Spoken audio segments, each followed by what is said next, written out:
The little like brandy glass. Like, yeah, brandy and Manhattan, like olives and fucking vodka and shit. Almonds. Olives. Yeah, you show up to try and get a beer and they kick you the fuck out. They're like, "What? You're not a real neckbeard. You're a spy. Get the fuck out of here." If you don't order scotch or brandy, get the fuck out. Okay. That's brandy and Manhattans. That's it. That's right. Manhattans. All right, I need 5 minutes to pee, and I'll be back, and we'll start. How's that sound? Yeah. Great. 10 minutes late. I guess. I love you, Nick. I'm just teasing, buddy. Making light of the situation. Getting this all together. I was like, when he said Skype, I actually had to re-download it and use it again because I have not used Skype in, I want to say, at least 5-6 years. Like, it's been forever. Since Discord came out, it's the only thing I really use anymore. It's but just apparently, Skype is really fucking up its game, though. Oh, yeah. For the two. Well, I was telling him to maybe try Zoom for podcasts because I hear that's pretty popular as well as using Zoom, but I don't know. It's the fact that you can pull each feed independently. In Skype. It's the NDI thing, right? Like, which is a really big deal, right? Like, if you want to be able to rearrange things or just pull certain audio feeds and stuff like that, like. But doesn't the audio quality kind of bottom out with Skype sometimes? I mean, that's the one thing I've heard has been like the biggest issue. So audio kind of sucks ass. But I mean, like that's true of any. I mean, Discord's streaming audio sucks half the time. Everything's streaming audio, even though audio is like the easiest fucking shit in the world. We'll use TeamSpeak and Ventrilo. That's what we'll start using. Who needs Skype? Taking it back to 2001. Right? What were the ones? It was TeamSpeak, Ventrilo, and there was another one. And I can't remember it off the top of my head. But I remember raiding in WoW, and we used Vent all the time. Ventrilo was the jam, man. That is such a... I have not heard that name in an age. I don't like Skype. Right? No, you're not wrong. You are. Everyone's like, you want Skype? What? Wait, didn't we use Google Hangouts for a podcast once? But it didn't have video. We just did audio. Yes. Yeah, we did. I like that. The audio sounded good on that. Yeah, but Google can't figure out what the fuck they're doing. So. Yeah, it's not like the biggest company in the world or anything. And then Allo, and then Hello, and then... Yeah, but people don't want to use Google for fucking Hangouts and Google Plus and shit like that. Like, they just want to fucking use mail and documents and shit. Google, when they tried to compete with Facebook, was hilarious. Real bad. The bad. All right, let me get a cough drop in me. Oh, Kirby showed up. Hi. Hello, Kirby. Kirby. All right. Quiet in the back. Mike.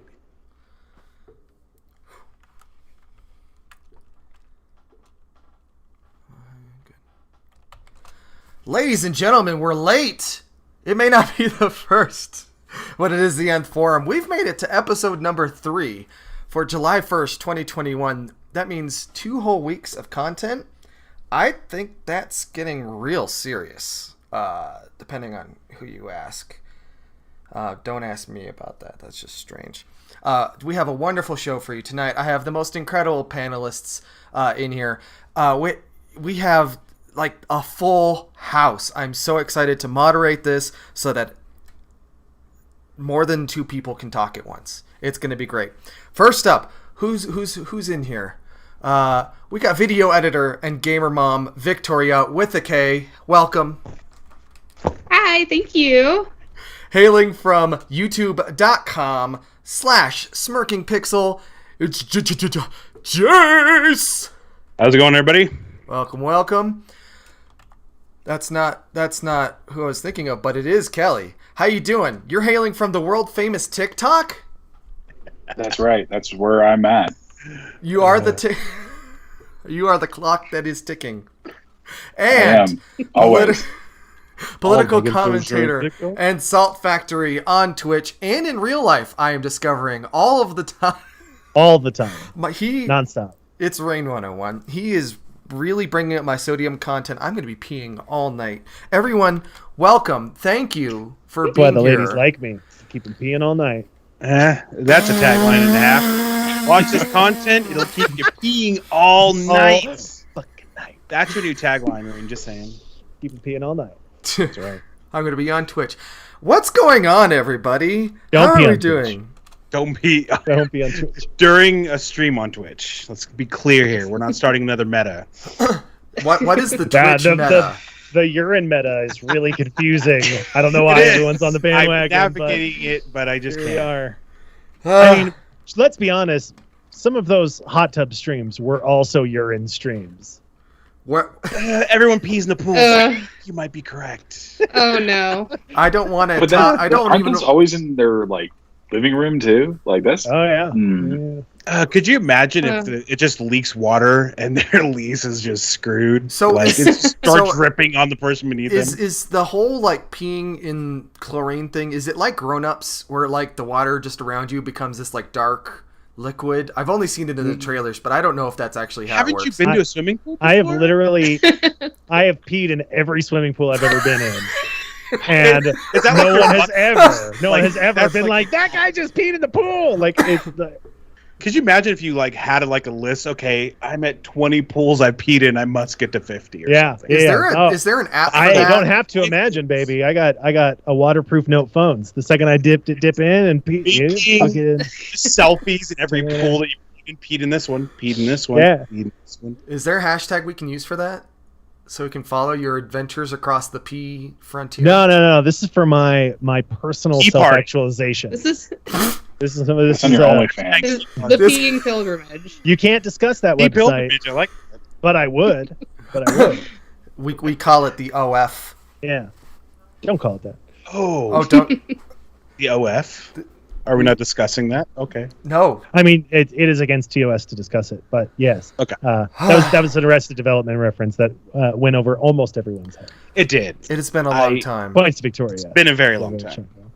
Definitely went over my head. Okay. The people in the Discord are like, hey, let me help you out posting where the stream is. And I'm like, hey, thank you. Also, I've got a bot that's helping out with that, so you don't have to do that. So that's pretty great. Guys. You mentioned Arrested Development, and I haven't seen the latest season. I did watch them recut season 4, the one where they had cut everything separately. Yeah. And really? then he went back and recut it, and it's awful. And it was awful in the first place, so I don't know. I thought I kind of fix enjoyed a turd? it. Is that what the situation is, or what's that? So you can't polish a turd? Yeah, pretty much. Well, they had to because they got picked up by Netflix to do a 4th season because Arrested Development was tragically cut short. But everybody else had moved on to other projects, right? Like what's his butt?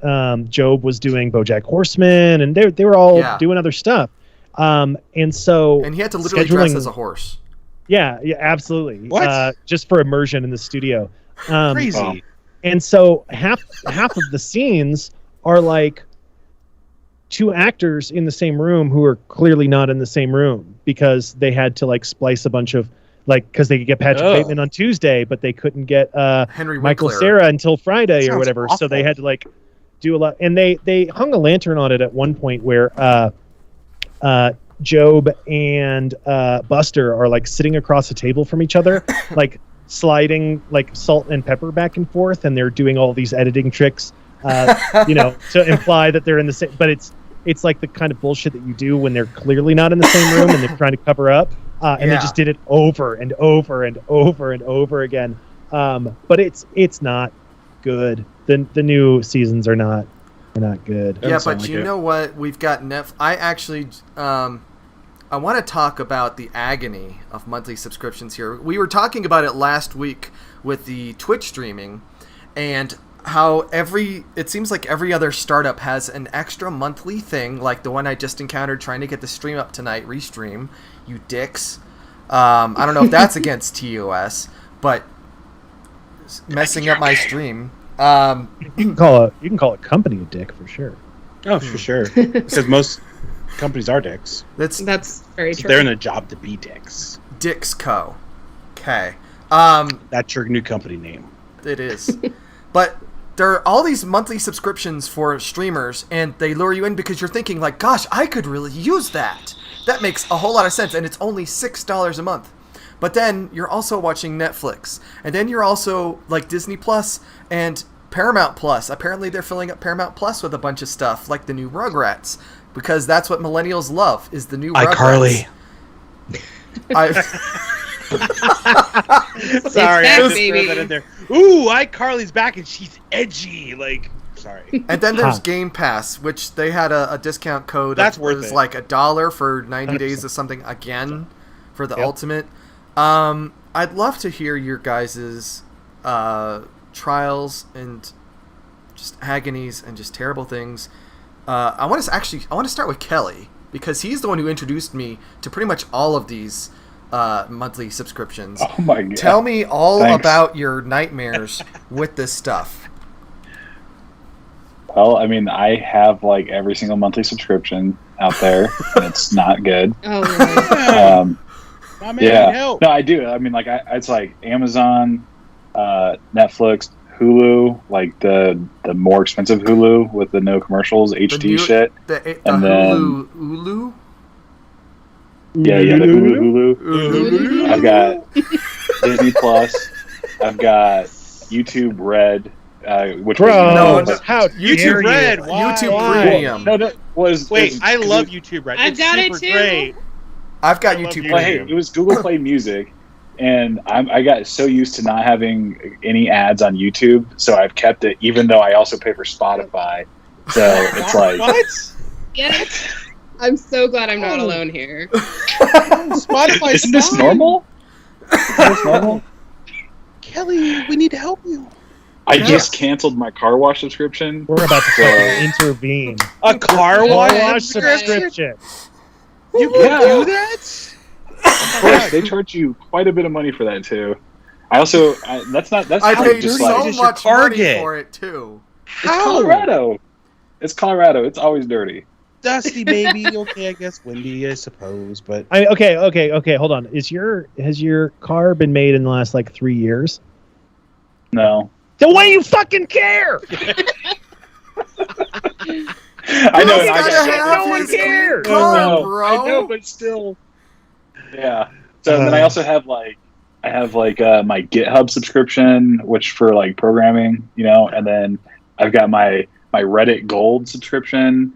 Oh my God. I'm honestly, like, I can go on and on about subscriptions, and I just hate every single time I see them come, like, just pull out of my account. And I'm like, damn it. There was something you could do about your subscription whale, like the guys that like pay a bunch of money for like MMO like games or whatever for like to pay to win stuff. Dude, that's insane, Kelly. Oh my gosh. I gotta admit that my 2-year-old has a gaming subscription because the Very Hungry Caterpillar has their own app that updates and is $10 a month. And I don't know what I've started for him. Yeah. I just gotta get him in there early. Get him young. Get those kids young. Get them learning subscriptions when they're young for the Hungry Caterpillar. That's insane. But remember, I switched over to iPhone. Oh, and then I got and you have Apple shit. So like, yeah. Well, yeah. So I've got like the fitness subscription app, and then extra space. I can't compete. This is status. I couldn't compete with you, Kelly. I have like two. I have Amazon. I have Netflix. Like that's all I have right now. Hey, I don't want to pay for all this shit. This is like I will fight. It's like you don't even have a choice. Look, I don't want to pay for it, but I have to. Okay, I have to. But do you? Have to? I mean, that's my Kelly, entire I have entertainment. to admit, need an intervention. I did not highlight you to be like, let's make fun of Kelly and his subscription to no. But if you feel like you need them, I get that. Like if it's a need and you need certain things, I understand that. So I mean, Kelly needs everything. I don't think you understand. It's okay. Like I understand. I do have a problem when it comes to subscriptions, I try to work on that. Like I said, like I've tried to, like I canceled like little subscriptions. I used to have a Sirius XM subscription, and I kept that for a long time. Even though like I always listened to like my iPhone or Android, in my truck. And I finally canceled that. Like it was like a year ago, but I got such a good deal because I've been with them forever. You have told me so many stories about the getting discount codes and talking to the right people in the right time zones so that you can get 3 months for 77 cents or whatever. Yeah. See, and that's part of the thing too. Is I usually don't pay retail. Like I usually get discounts on that stuff. So that's part of with my Google subscription. I'm grandfathered in, so I've got the cheap plan.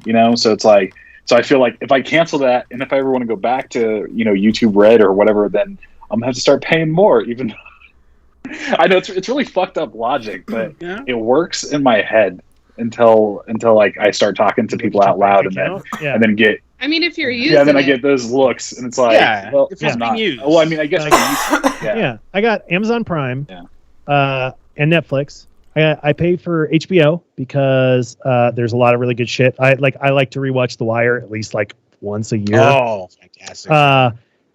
So there's really good stuff on HBO. My partner pays for Disney Plus because she got a discount through Verizon or got a free year of it or something like that, right? Oh, nice.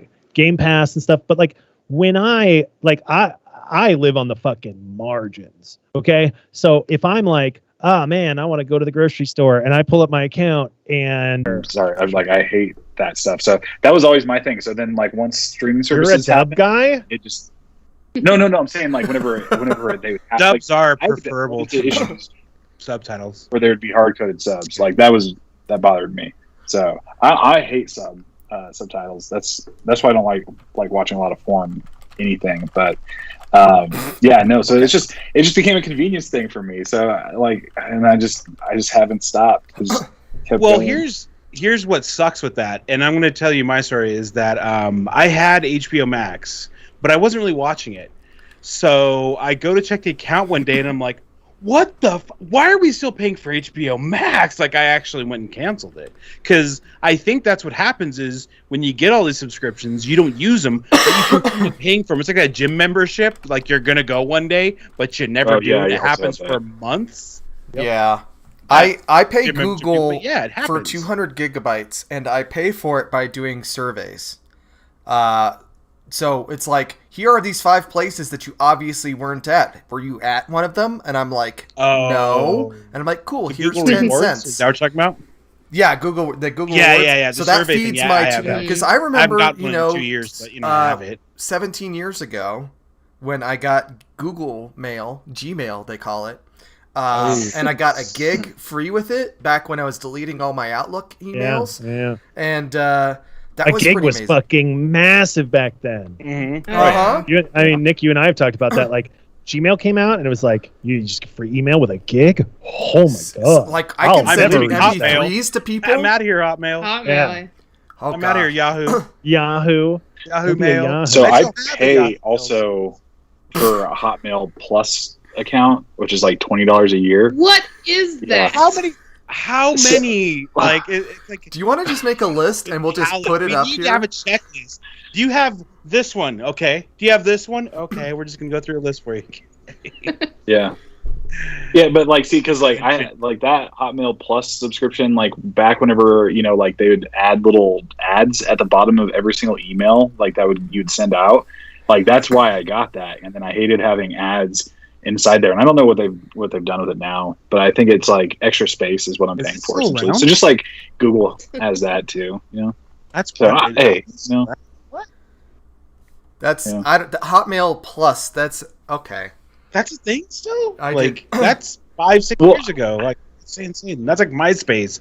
When people talk about, I have a MySpace. Do you have a sub to MySpace, Kelly? Right. I have MySpace I don't Plus. know my login for MySpace Plus. Yeah, I got MySpace Plus.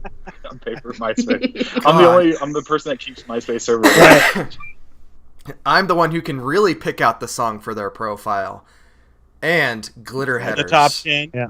Yeah, I get no with MySpace Plus, I get my top 30. So if you can't fit in my top 30, are you really? And Tom is always number 1 in my heart and on my MySpace. Well, I want to let you guys know that you are in my top 5, and yes, one of them is me. Can you add yourself? No. He created another profile. I made up an alt account. Yeah, it's actually specifically. He's got a sock account. Just my favorite person is me. I just need you guys to know that. I've got a sock puppet account to upvote my own posts. Account. It's actually for my cat. A sock puppet account for your cat, Kirby? Yeah, don't you remember that when people are up the... Anyway, we're going off the rails. Monthly subscription... Kelly, dude, I had no idea. Dude, I know. I'm so sorry. I'm trying to think of like one that like I could like cancel right now and not feel bad about it. I could give you like 5. I'll help you with that. I could probably help with that too. We'll fucking narrow that shit down. Why don't you screen share and we can watch you cancel something. Go through your bank statement and just pull out all of your things, okay? Make a little list, because there's probably things you're paying for that you don't even know you're paying for. You'd be like, oh yeah, I guess 4 years ago I subscribed to that and forgot about it. Aggregate it all together, and No. and we should have a little contest. Hold on, wait. How many Is there subscriptions we're not going to want to know about? Are there subscriptions we're not going to want to know about, Kelly? Oh no! I don't have. Okay. Okay. So if you open your bank account, is there something weird that we're going to see? If we start finding some stuff from, we should have a little contest. Like, how many subscriptions does Kelly have? And the person who gets closest will give you a sub or something like that. Because I guarantee you. Well, I got Jimmy John's Plus, so you get a free sub every. What? Oh, that'd be amazing. Kelly's like, that's a real thing. I'm interested. Tell me more. They've already got my credit card now. All I have to do is hit the app. I wanted to bring a little bit Chipotle like a slightly different. I would do a Chipotle Plus.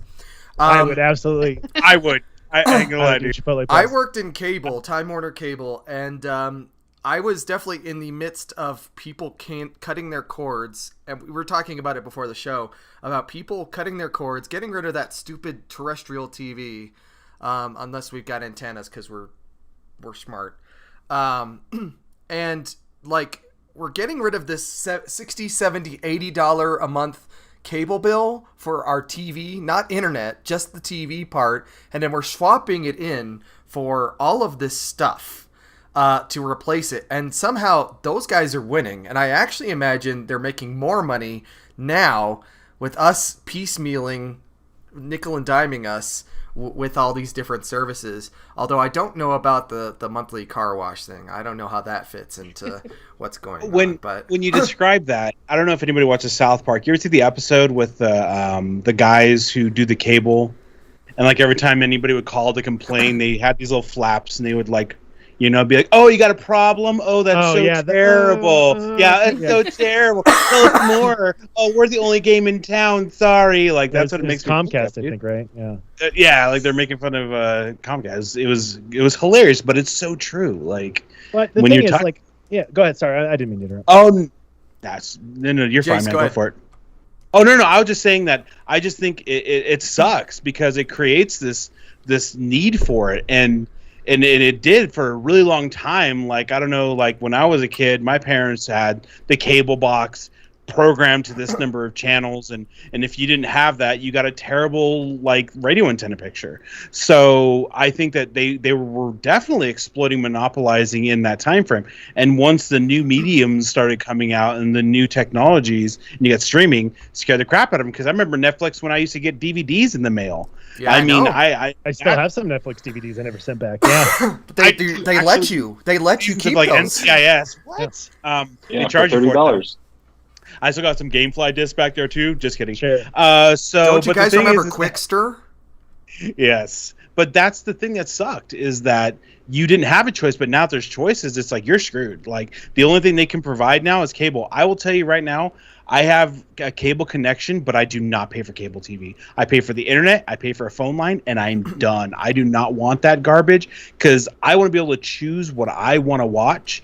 And for me, I like that it's a matter of choice. I can choose what I want to watch. That was the only point that I kind of wanted to throw in there.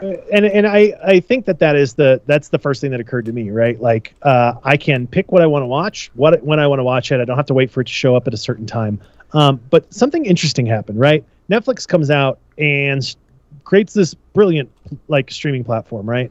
Everybody, jumps onto it once they the bandwidth is there and people have high speed internet and they could do that, and they make a metric shitload of money, which is great.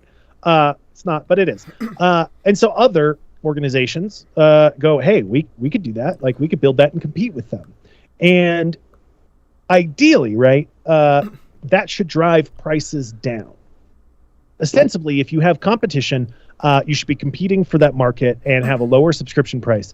But what has wound up happening is these companies are, Netflix made enough money to start making their own original television, which they have to subsidize with subscription revenue and stuff like that. But what happened was the content providers, right, the NBCs and the ABCs and all the film studios started charging more and more for the content that they were selling. Yeah, the content providers were really trying to they wanted to sell bands of content. And yes. And Balder's pointing out how Glenn Britt, Time Warner Cable CEO, whatever you think of Time Warner Cable, was fighting for a la carte. But then you have, before all these cable providers started buying all the content providers, it was Time Warner is like, we'll sell you a channel, but we'll also sell you 80 other channels that you also have to buy at the same time. Right. And that's what all those cable channel bands were when you would buy those. And on Netflix, the same thing happens, right? They package these deals together of like, okay, you want Titanic? Well, we're going to bundle Titanic in with all these other things, and we're going to charge you an arm and a leg for a bunch of content no one's ever going to want. All anybody wants to watch is Titanic from this group. But those are the terms that we're going to negotiate with you on. And if you want Titanic, you've got to license it, right? And so they're the content creators and the content providers, right? Companies and Netflix companies and Hulu's started getting into this very lucrative tug of war. And so all of that cost keeps getting passed on to us. Netflix keeps increasing their subscription price. All of these places keep increasing their subscription prices because content keeps getting more expensive. Even existent content like Titanic, that movie's fucking 20 years old. And yet, you're only going to be able to watch it one place, and that means something to people who want to be able to watch that content on demand. Well, you see that with and so the competition hasn't driven it down; it's actually only increased it. Yeah, and you see that like with The Office, like everyone was subscribing to Netflix for The Office, and then NBC's like, hey, what do we do? Why are we giving this to Netflix is cutting us a deal and buying the Office every single year, but what if we made our own network and then we gave it away to all of our Xfinity customers and then forced them to get a box? Actually, it's free, so that we don't get the antitrust shit going on. So please go grab this box and please subscribe to Peacock so you can watch your Office again. Well, Peacock even bought like WWE rights. That's how desperate they were to actually pull more people in. They bought the WWE network to assimilate into Peacock. Like just what Brain is saying, they're so competitive right now with each other. It's insane. Like exclusivity deals out the ass. Like we need to pick this up. We need to get this. We need to get people watching our content. And it's sickening that the prices have not changed. There should be a price difference between. They have changed. They're going up. I know, but I'm talking about there should be like a competitive market. Dude. Like it should be going down. If you want to, I find this a lot. If I want to watch something, right? I go and I Google what is it on, and most of the time I have a choice, right? If it's on Hulu, then I'm probably going to wind up, if I want to watch it badly enough, I'm going to rent it from Amazon because you can do that, right? But I have to go and cross, and I just want to be able to watch the shit I want to watch when I watch it, right? But you're forced, if you want to get the full swath of content that you like, depending on which studio produced it, in what year, in what bundle, right? Because MGM can sell some of their movies to Hulu and some of their movies to Netflix, right? So you wind up with 3 different subscription services, right? Because this has this thing I want to watch, and that has that stuff I want to watch. If I want to watch It's Always Sunny in Philadelphia, it was on Netflix. Now it's on FX. It was on Hulu for a while. Right. Yeah. And you're like, fuck, I really like Always Sunny, and I don't want to watch it on DVD. So I gotta. You're like, it's so anti-consumer, and that's the reason we started cord cutting in the fucking first place. We got Netflix, because cable was so anti-consumer. Netflix is going to spent over $17 billion last year on purchasing and making their own original content, and it's like everyone's developing their own video game console and crafting their own first-party lineup to basically get people to sell on that. What's a DVD, Rain? What is that? I don't know what that is. What's a DVD? It's a little. It looks like a CD. Okay. It is. It's like physical media. I know it's so weird. That's what I'm saying. It's so weird that when I hear somebody say, I watched a DVD nowadays with the streaming, it's just, to hear that is so weird because that's how we consumed it before. But now the consuming has changed into streaming. It's just, it's strange, man. You know what's strange? So one of the other things, Kelly, I was gonna say one of the other things too that like, I don't know if this is directors and people that are wanting to do this or if it's the content providers or the content networks, but like with things like The Boys, right? That came out as like a weekly series, even though all that stuff was already recorded. And to me, it sounds like it. I think they're trying to just push it off so people can't just subscribe for a month, watch it, cancel. It's like you gotta. That's how if you want to start watching it. You gotta. That's the way they should do it, in my opinion, to keep subscriptions. They should be releasing it episodically and not all at once. I don't mind that return to like classic TV format because it builds anticipation and it gives you time to go on Reddit and be like fan theories and stuff like that. I don't actually mind that. You know, all I can think about is Disney Plus because my family lives off of Disney Plus. And one of the things that I'm finding is interesting that both Disney Plus and some other apps, like if you've ever checked out there's a Pokemon TV app that has every season of Pokemon, and it is free, completely free. You can watch them, you can download them to your device, but they expire after, if you haven't watched this one specific, so if you haven't watched one specific episode after about a week, they'll take it off of your device and you have to go back in and re-download it, which I find is just a really interesting loophole to make you keep coming back. And I'm sure with things like Pokemon, it's probably a little different because they, make money off of toys and cards and what have you. But I'm kind of wondering if other platforms are going to go this way because Disney Plus does a similar thing too, where you can download, for us it's Moana, to your device, you can watch it anywhere without any internet. You do have to pay for it, but it also expires. So I don't know if that's going to happen more consistently. I don't know. Like you can download stuff on YouTube as well. But I don't think there's any expiration. And besides, I gotta be manly right now. Sorry, I had to get the pipe. I gotta get the pipe. I gotta get the pipe. But Rain, you were gonna say? A troubling consequence as well as a viewer, and Netflix has really started this off. Is you're constantly trying to find new reasons to keep people on the platform, right? And the number of original shows that they make that they cancel after 2 or 3 seasons is just staggering, right? Because people watch it, they get into it, they like it, but then it becomes not enough to keep them on the platform or renew their subscription, or it jumps the shark a little bit, or it's not drawing in new people, right? And so people are canceling their subscriptions or not. It's not generating growth. So they've got to come up with new content constantly, right? That's the plight of the internet content creator any and everywhere, is you have to be putting out new content constantly. So you get the Daredevils and the Jessica Joneses and shit that get cut down before their time so that some new hot IP can come in. They get like 2 or 3 seasons, they get canceled for a new IP, and on and on. And you might like The Expanse, or you might like this, you might like that. Doesn't matter. Netflix doesn't give a shit because you're an existing subscriber. They got your money already, right? They're looking for people who are going to get sucked in by that. It's the Queen's Gambit, right? Queen's Gambit's almost certainly going to run for like 2 seasons and then be done. Whether the showrunners have plotted out 5 or not, Netflix is going to be like, all right, well, we're good here. Tonight on the 8th season of the Queen's Gambit. And God, you have to be Schitt's Creek, right? You have to be, and Schitt's Creek is an oddity because it sort of found popularity after the fact, when it was already in its like 4th or 5th season.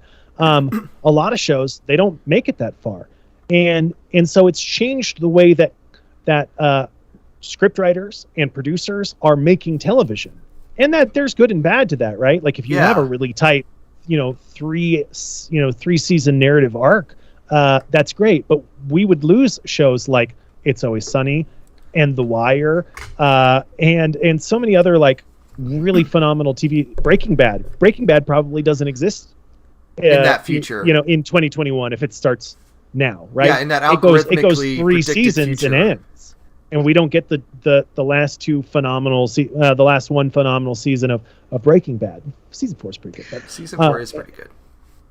But I mean, you know what? I actually don't hate it. I mean, my favorite thing is a real tight miniseries.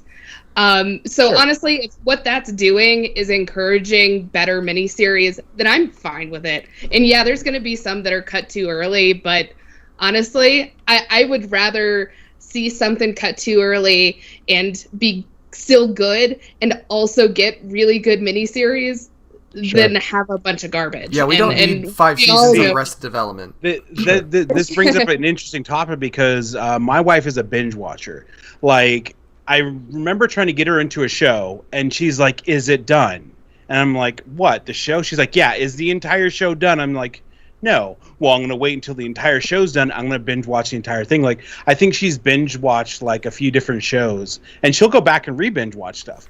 So it's interesting because when you talk about a tighter, compact show, I think that's just very indicative of people who just want to binge watch what they want to watch and then get through it. Kind of like we were talking about how they release an entire season and people just binge watch the hell of it. Like The Mandalorian comes out, I'm going to binge watch all of it, and then and what was funny, you know what? This is funny because when I canceled HBO Max, one of the questions they asked me, because they always have you fill out that questionnaire, why are you leaving us? Yes, it's one of them was I finished watching my show. Like, it was literally they were asking, did you finish watching your show, and that's why you're leaving? Like, they're tracking that metric. Yeah, that's why all the Star Wars and Marvel stuff is weekly. It's serialized week by week because and there's only like a 1 or 2 week content gap, right, between The Mandalorian and then a new Marvel show and then a new Star Wars property and then Black Widow, right? Like they're so intentional about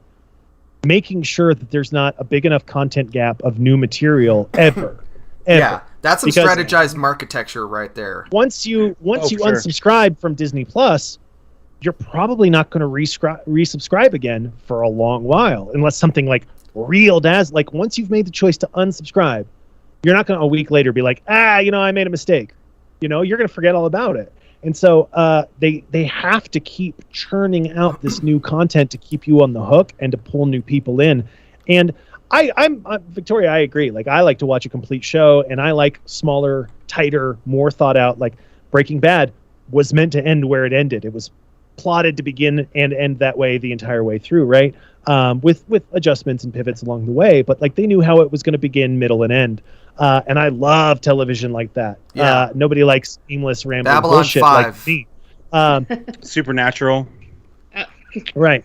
I would much rather have an intentional but flawed Battlestar Galactica than something that goes on for 20-something odd seasons for no good fucking reason. Exactly. Like, can you imagine 7 seasons of 25 episodes? Like, all of the Star Treks were 25 episodes, 7 seasons each, obviously except for the original and Enterprise. Like, that is so much content. That is so much content. Yeah. Could you binge that? Do you have the stomach for 25 episodes? Yeah, and do you want to? And if it's in season 8 out of 10, do you want to catch up?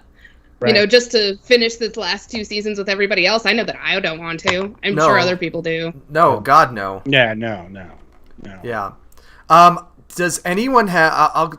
Does anyone have a subscription service that, if money were no object, that they would totally hop onto? And I gotta say that I've been going back into Duolingo to try and learn Spanish again, and that app has become so weaponized to get you to buy the subscription that it's like, you know what? I would totally buy Duolingo so that I don't keep getting ads with every other thing.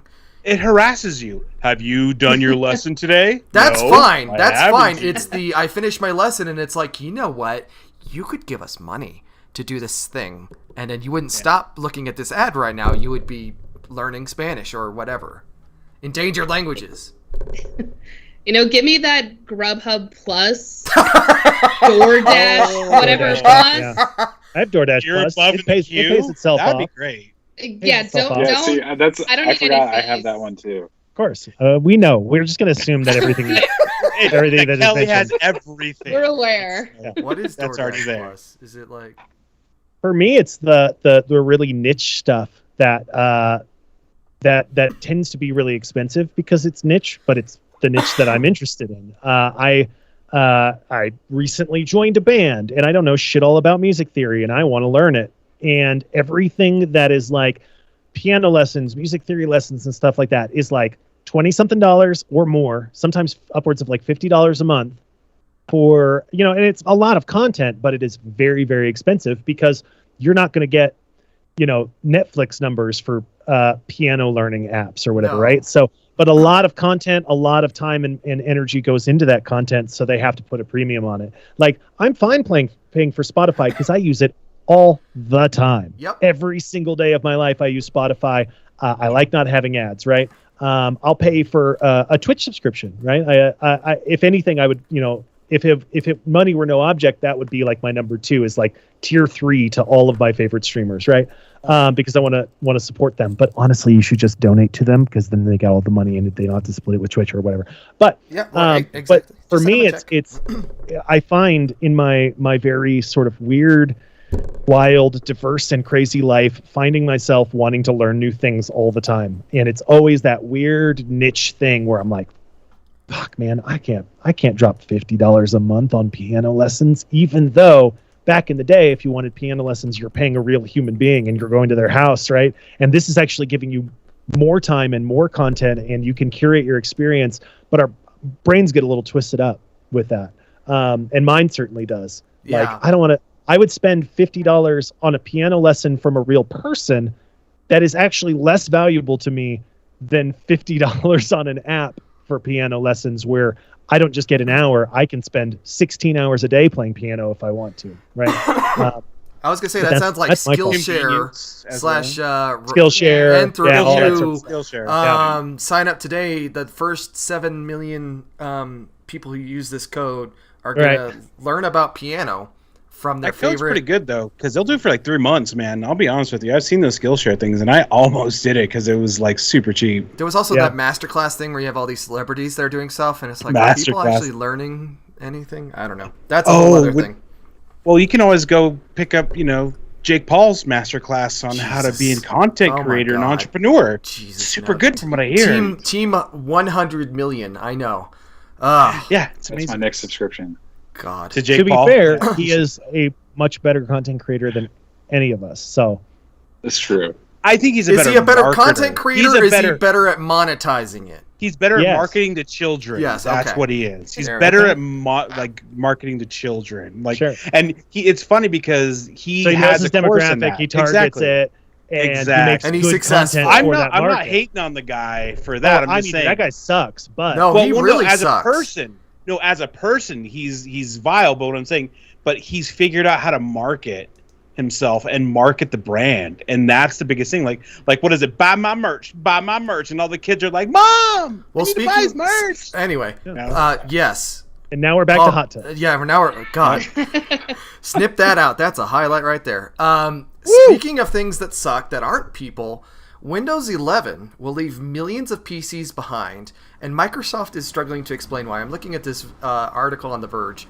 Last week we talked about Windows 11, and we're like, what the fuck is this thing? It looks like a paint, a dust up, an extra layer of paint or what have you. From the opening line of their article, they've had 6 years to prepare for the launch of Windows 11, but the company is still struggling to explain its new hardware requirements. Windows 11 will officially support Intel 8th generation Coffee Lake or Zen 2 CPUs and up, leaving behind millions of PCs that were sold during the launch of Windows 10. So, like, if you don't have a CPU / motherboard set up, and I guess an NVMe SSD, so Intel 7000 series, I think, and up, you are not upgrading to Windows 11. What the fuck? Sucks to be you guys. Well, here's the other thing. That blows my mind because... Is it worth it? I don't know. Is Kelly? there something enough in 11? Just to throw that in there. Yeah, exactly. Kelly, what's your thoughts? I was going to say, so with my profession, I do a lot of computer sales. And so I would say it was November last year, sold a bunch of 8th gen laptops that had 8th gen because that's what like they had in stock. Because with COVID and everything like that, like they were pulling from like back stock. So it was like, it was like all kinds of stuff. So I sold dozens and dozens of just 8th gen ones, and that's crazy. So like that's not even a year old for 8th gen. and the previous gen they're saying is not even supported. So it's like, okay, it's so weird to me. They're like, I don't understand Microsoft at all. It seems like kind of like a step backwards that they're doing, and then requiring, like, I get like requiring security stuff because they want everybody to BitLock or which is another nightmare. But like, it seems so weird that they're doing this. It seems like they're trying to get you to buy a new PC. Like they're trying to support the PC makers, and they're saying that you need to have these brand new PCs. It's almost like back in the day, you had to have the best, fanciest graphics card to play the newest game. And it almost seems like those graphics cards always came out around the time new games were about to pop. So that's what it almost feels like, is that they're encouraging people to buy PCs, and it's almost like Microsoft, who knows if they maybe made a deal that said, you know what, we're going to just cut out gen whatever back, and now everyone's going to buy PCs. Like that's almost what it feels like, and that sucks for some of these other companies right now, like in like growing on trees, is microchips and things that allow you to build electronics and everything that electronics allow for. Like they're just everywhere. There are rivers of microchips that they're like, oh, I'm Mr. Micro. Hang on. Where are we at? Hang on, I got this. There's a whole valley of silicon for making chips. Hello, everybody. I'm Mr. Microsoft, and I want to let you know that I want you to help my little partners and OEMs sell more hardware and computers so that you can download our free new update to Windows. You took that long to prepare that voice? I have to warm up, buddy. That took me a long time. Let me get into character really quick. Okay. Yeah. Let me see. He's a method actor, and come on now. Yes, got to get into scene. I am method acting, being a poor actor. Hang on. Hello. Voice acting his forte. Yeah, exactly. Oh, yeah, buddy. Twinsies on the screen. Yeah, serious. Seriously. Getting cat attacked. Whisper new to come and say hello. A Kaz, fuck Microsoft since 1982. I don't know. That's a little harsh.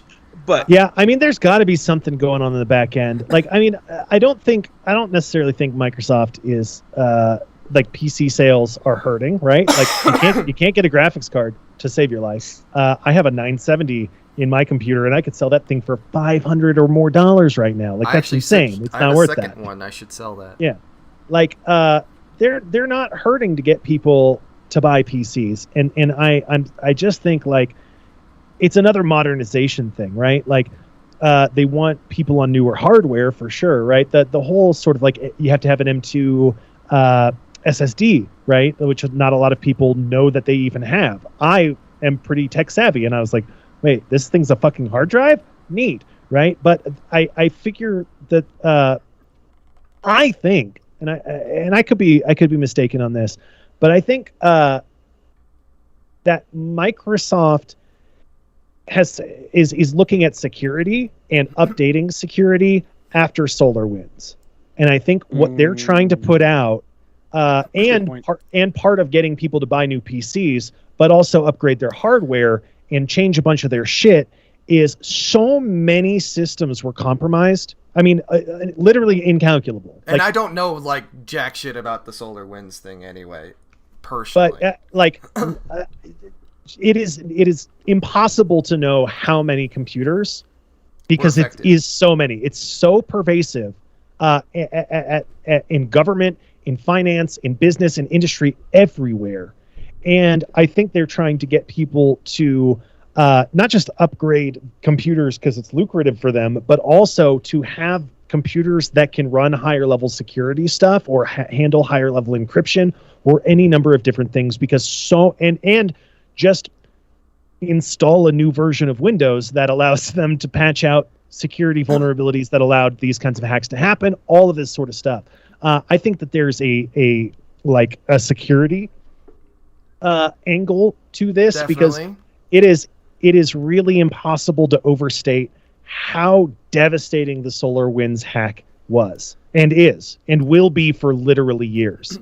And I imagine there's nothing anyone can do about it. There's nothing anyone can do about it. Computers that are compromised through that hack are compromised pretty much forever, unless they're like bull wiped. Hey, Kirby, don't be mean. That's just insanity, man. That's just insane that that's the case. But I can definitely see that because there must be a loophole in that technology that's allowing them to do that. And I can see that definitely being a way of them just shoring that up and saying, let's just get rid of all that, get everybody to new PCs that won't be compromised. Well, and they're saying like, well, it won't be our fault when the next shit happens. It'll be Google's fault. Or because you bought all those M1 or M2 Macs built on Apple silicon, might as well be made out of literal apples because they can get chewed right through, you know. Applesauce. Right. Yeah, I mean, but Microsoft could fix this by, like, honestly emulating what Apple does and coming out with updates more often, like full version OS updates, and stop telling people that, hey, yeah, if you want to pay us money, we're still supporting Windows 7, because that's some bullshit right there. Like, it's like, and then they charge so much for all their enterprise applications that, you know, the companies are bitching whenever it's like, well, I had to buy Microsoft SQL and server, and I had to spend $50,000 on software. I'm gonna make this shit run for 25 years. And I also had to pay these developers, so like, that's the problem. I had to develop developers to make this Windows 7 app that only runs in Internet Explorer 10, you know, or Edge 1.0 or something. Like, I can't break that. I mean, I realize that it's not that huge of a step over 10. It's not like from XP to Vista or anything, which was the way that this is looking just reminds me so much of the drastic hardware changes between XP and Vista. And that's freaky. That's kind of scary. You know, getting everyone on dedicated GPUs and stuff so you can do glassy-looking windows and all that nonsense. But like one of the crazy things that I ran into was a client had a actual Surface tablet or notebook, right? And with those, when you sign into that for the first time with your Microsoft account, it automatically BitLockers the computer.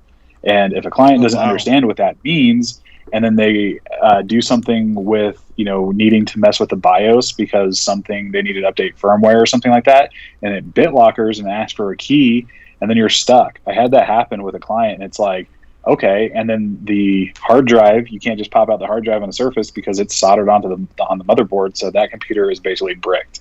And it's like doing a bunch of research, finding out it's like, oh, so when you signed in with your personal Microsoft account for your business machine, because you know that's how you do it, of course, it automatically puts the BitLocker key in your personal Microsoft account. So luckily we were able to go find it. But still, it's like, what are you supposed to do with that? And then the client's all upset, and it's like, I'm sorry, I didn't do this. Microsoft did. Well, if you got vaccinated, you've got that Bill Gates microchip, so you're automatically good to go for whatever like encryption they've got going on, that RFID stuff.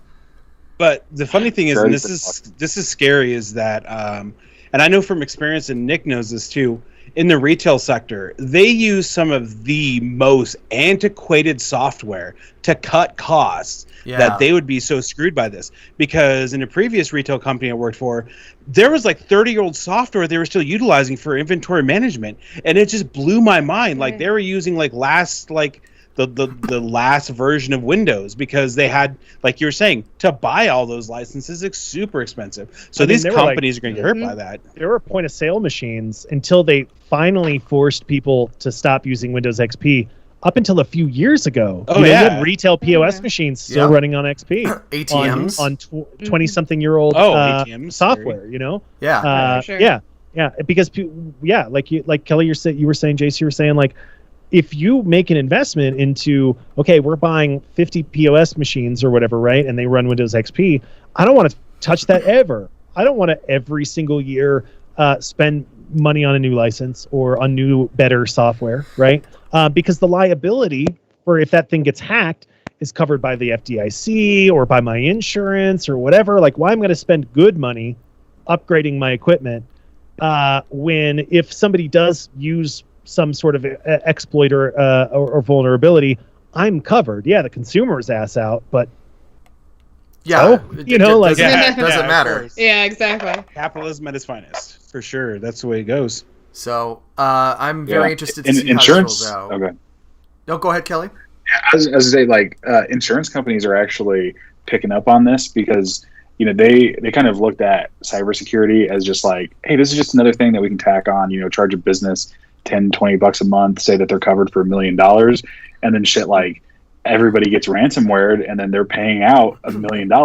And like, because I mean, I get tons of clients that are coming to us saying like, hey, my insurance company is asking for all of this, like, is everything encrypted, two-factor authentication, everything. Like, I mean, they're going through like full like NIST compliance, if anybody knows what that stuff is. But it's like they want to know all this stuff because they want to be able to deny those insurance claims now, because they're actually paying those out, and now the insurance companies are not making money, or they're not making as much money, and so they're trying to figure out ways to sit there and go back and say, oh no, you didn't have multi-factor authentication turned on, sorry, we're not going to pay that out, thanks for your money. Yeah, when you created this account 20 years ago, you didn't have your cell phone ready to receive that text.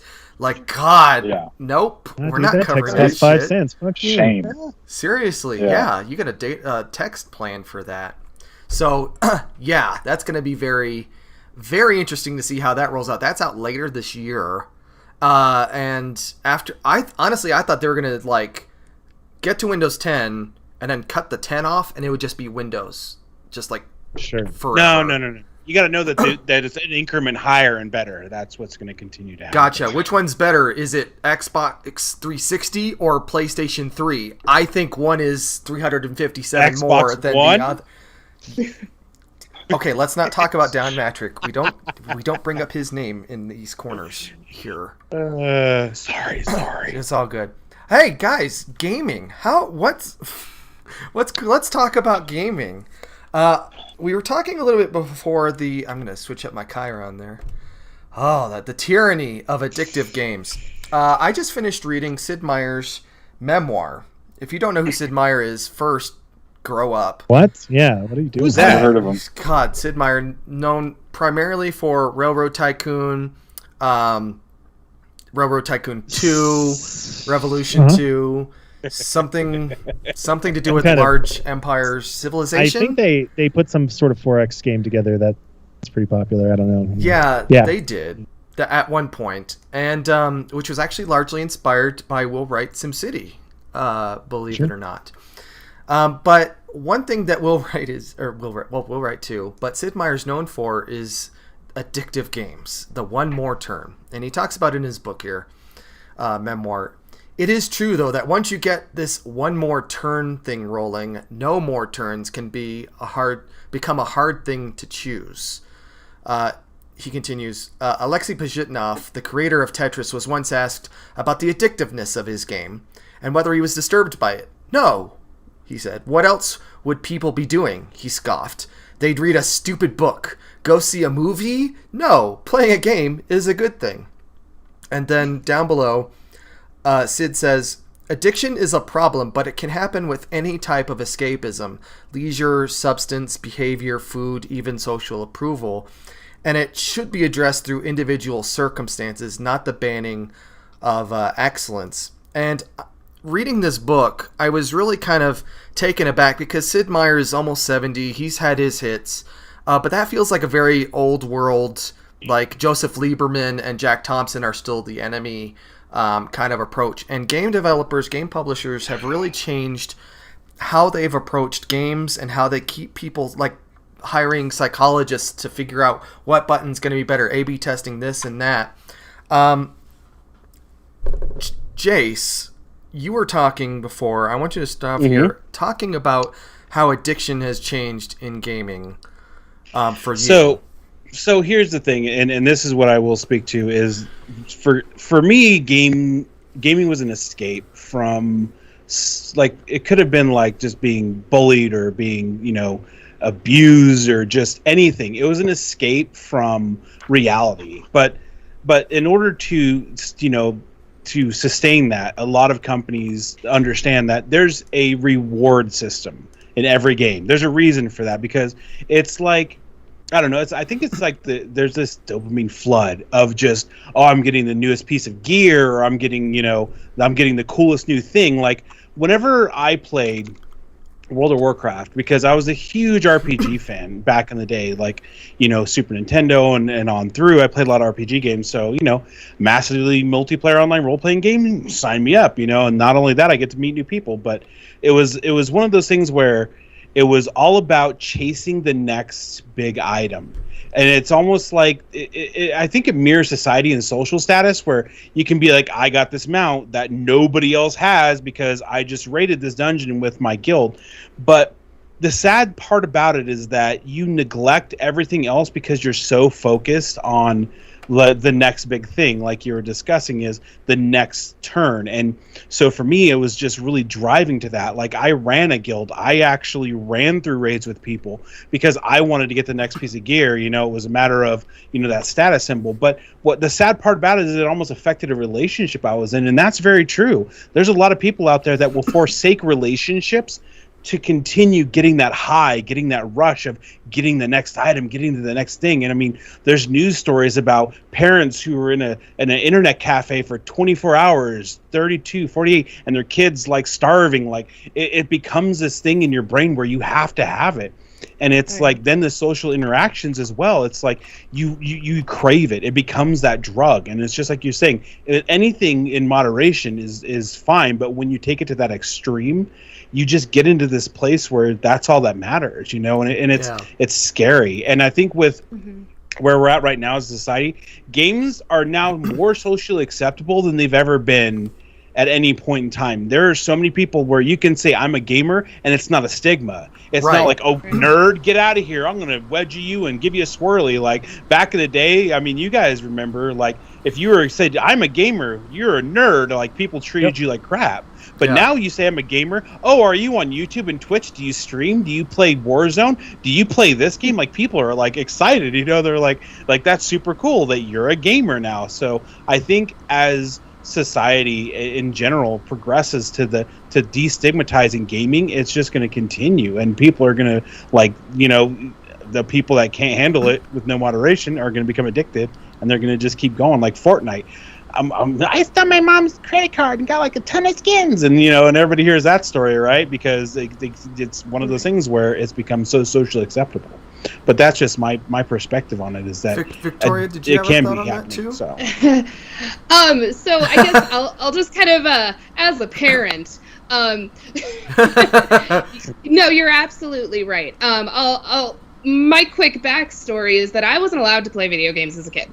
I had a Game Boy Color with Pokemon and one Mario game that I couldn't tell you even which one it is. That was all I had. And that's all I was allowed to have. And so I didn't start playing games consistently until college. For a while, I raised my son's stepbrothers, and having them go through the age of, you know, young childhood from like 2 and 3 years old to 10 and 11, and what was most interesting was approaching it from the, you know, we don't have to be this stigma anymore. You know, we can have this conversation, and to see the dynamic completely change when you show interest. And I couldn't care less about Roblox. I swear to God, I don't want to know a damn thing about Roblox. But if you show that, like, just instance of interest, I honestly don't think you'll ever have that gambling problem, because, you know, any sort of kind of addiction, because you can have those conversations, you make it a part of your home culture, and then it's not a fallback. You know, it's not something that you do go to when it's, you know, when you're experiencing trauma or you're experiencing bullying or any of the above. You know, that doesn't have to be a thing anymore. And, you know, it kills me because, like, I have conversations with other parents, you know, how am I going to raise my 2-year-old? Am I going to let him play games? Of course I'm going to let him play games. I don't hold him to a higher standard than I hold myself. And, you know, I think that that's just really important. And we're finally able to allow that now that people are of the age where they're having kids and growing up in an environment where gaming is acceptable. You know, we can nip this in the bud if we allow ourselves to. Yeah. What are your thoughts on, like, screen time? I have the very controversial opinion that screen time is absurd, and I don't limit my kids' screen time. You know, if we're doing something else, it's because I want to go do something else. And if we don't show kids that you can decide to choose something else, how are they ever going to learn to decide to choose something else? They're not going to learn that, time is bad. That's how I approach it. I agree. My 6-year-old, he has a tablet and he has a Switch, and there's times he'll just turn his tablet off and he'll come in and he'll engage with me, and then we'll go play with his toys, or he'll go watch a show, or I'll put a show on for him. So I agree with you wholeheartedly in that. By doing that, you're not making it a bad thing, and then it's like the kid's like, how do I get more screen time? How do I get more screen time? And I think that's funny that there's parents that will incentivize that and say, well, if you get all your chores done, you get an hour or two more screen time. And it's just like that's just, in my opinion, I don't think that's the way to do it. And I agree. You're already establishing a reward system. Exactly. You're doing it to yourself. That's how I look at it. I didn't have a screen time limitation growing up. My parents were really just kind of hands off on there. But at the same time, I don't really get addicted to games. I will for very excited, kind of brief periods of time, and then I will not play games for a while. So I'm kind of thankful for that. But a game like World of Warcraft, we were just talking about, I played first year World of Warcraft, and I was on it. Come home, let me boot up my priest, let's go instance, life, whatever instances are around there. You guys will remember better than I do. That's been 16 years. But that the idea, Minecraft is the same way. You can play Minecraft alone, and you can play it for a while. But as soon as you get on a good server where there are a lot of people and maybe even a few mods, and all of a sudden you have a pipeline of I have to go and build this huge thing that I've been daydreaming about while I'm at school or at work. Or what have you, and that's just the innate design of Minecraft. Actually, I think that's more of a socialization aspect, because we as human beings crave social interaction. It's just the way we are. We want to be around other people. I know it's weird. And that's why the pandemic, I think, has been so crazy, is that people want to be around, other people, because I don't know if there's, I could be botching the hell out of this and talk about it, but I know they had a study with rats where they separated a rat from other rats, and that rat just was became a shell of the rat it was before. So I think that's what it comes down to, is it's not only the game itself, but the socialization when it comes into, I think, the MMOs and just interacting with other people. I think that's the big thing you're hitting on. Right. I think there's a different, we're kind of talking about two different things, right? Because back in the day, right? Let's talk. I used to sit on my PlayStation 1 and play Civ 2 because I didn't have a PC back then. I played Civ 2 until the middle of the fucking night. I fucking loved Civ 2, and I am hook, line, and sinker for one more turn, right? And that is addictive gameplay, right? That is the quintessential addictive gameplay, and honestly, that's all well and good. We get immersed in a thing, we get engaged with a game. When I streamed The Last of Us 2 when it first released, I did a 14-hour stream. Damn. Great game though. It's a phenomenal game, but I could not put it down. 14 straight hours, and I could have kept going, but it was 4 a.m, and I was like, I gotta stop, right? And I think we can look at that as this is just a really immersive and well-designed game. You lose yourself for 12 hours in Minecraft because you're having this social interaction, or you're being creative, or you're just enjoying, mining for stuff. That's just engaging gameplay, or whatever it is.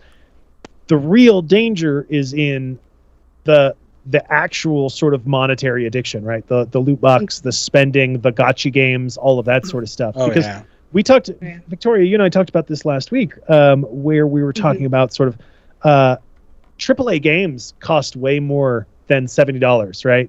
You sell Call of Duty for $70, you're selling that at a loss. And no matter how many copies really you sell. So you're trying to make up that difference and actually make that game profitable through microtransactions. And this has been going on for a very, very long time. And people, the adult gamers, the Call of Duty adults of the world have said, pay to win is out.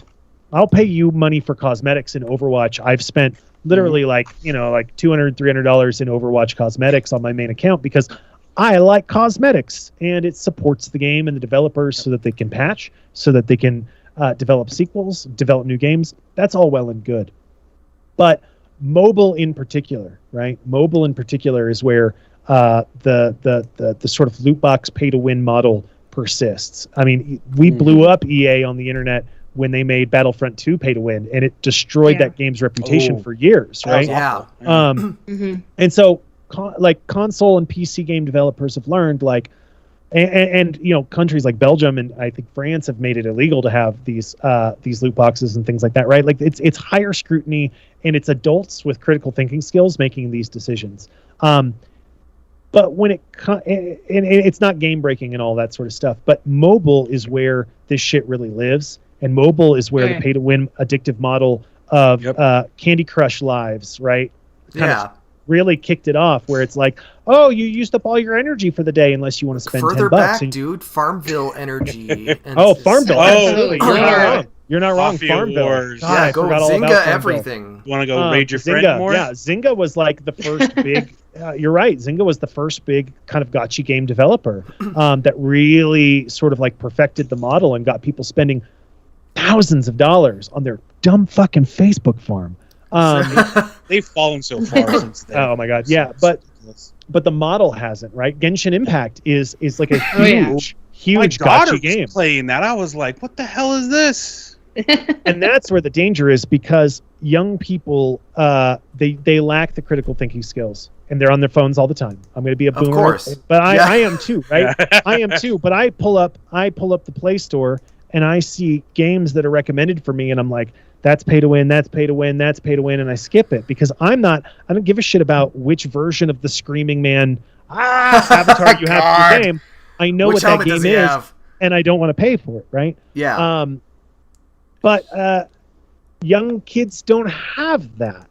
They don't understand. And honestly, it's not terribly different from your Very Hungry Caterpillar thing, right? You get that kid hooked on that thing, and they're going to go to their parent and say, I want the next episode, I want more hearts, I want more energy, I want more whatever it is.